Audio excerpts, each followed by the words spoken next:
नाज़रीन, पहले कभी आप सुना करते होंगे दूर दराज किसी गांव में शादी पर कच्ची शराब पीने से 40 अफराद मौत के मुंह में चले गए।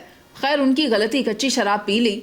अब मुझे ये बताएं कि ये कोई रूरल एरिया तो था नहीं, अर्बन एरिया, लाहौर का पोश इलाका, जहाँ पर ये हॉलमार्क शादी हॉल इवेंट है, जहाँ 350 बंदे ने खाना खाया है और वो पका हुआ खाना खाने के बाद अस्पताल के बिस्तरों पे पड़े हुए हैं, वहाँ पर खून की उल्टियाँ कर रहे हैं, उनमें डायरिया हो गया है, उनकी हालत नासाज हो गई है, क्रिटिकल हो गई है।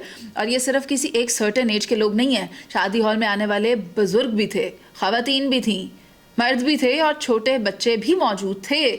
हर किसी की तबीयत उस तरह की नहीं होती कि एक चीज़ को बेयर कर सकें। तो वो जो छोटे बच्चे जिन्होंने ये खाना खाया था, उनकी हालत किस तरह से होगी? ये जो सारी सूरत हाल पेश आई है, सवाल ये है इसमें कि स्टेट ऑफ द रिट को चैलेंज करने वाले ये लोग आखिर हैं कौन?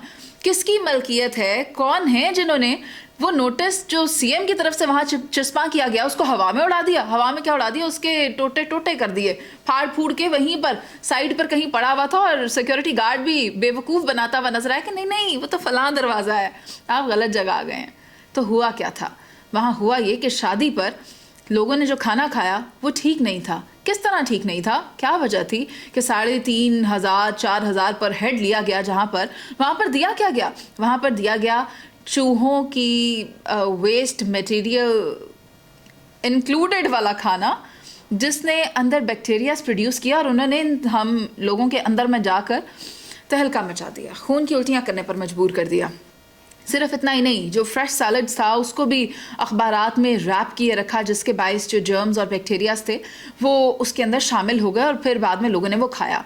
फूड अथॉरिटी से ये भी पता चला कि सिर्फ इतना ही नहीं वो करते थे, पैसे रोज़ नए लेते थे, पर हेड चार्ज करते थे, मगर खाना पिछले दिन का बचा हुआ भी खिलाते थे। अब अगर ये लाहौर के पोश इलाके का हाल है तो फिर दीगर दूर दराज के इलाकों में वहाँ पर क्या सूरत हाल होगी? सवाल ये है कि स्टेट ऑफ द रिट को चैलेंज करने वाले ये लोग आखिर हैं कौन, और ये स्टेट से कितनी देर तक बच पाएंगे? अगले दिन आप ये देख सकते हैं कि वहाँ पर दोबारा से वो पट्टियाँ शटियाँ हटा दी गई, पर्चा पुर्चा फाड़ दिया गया और इवेंट करवाया गया।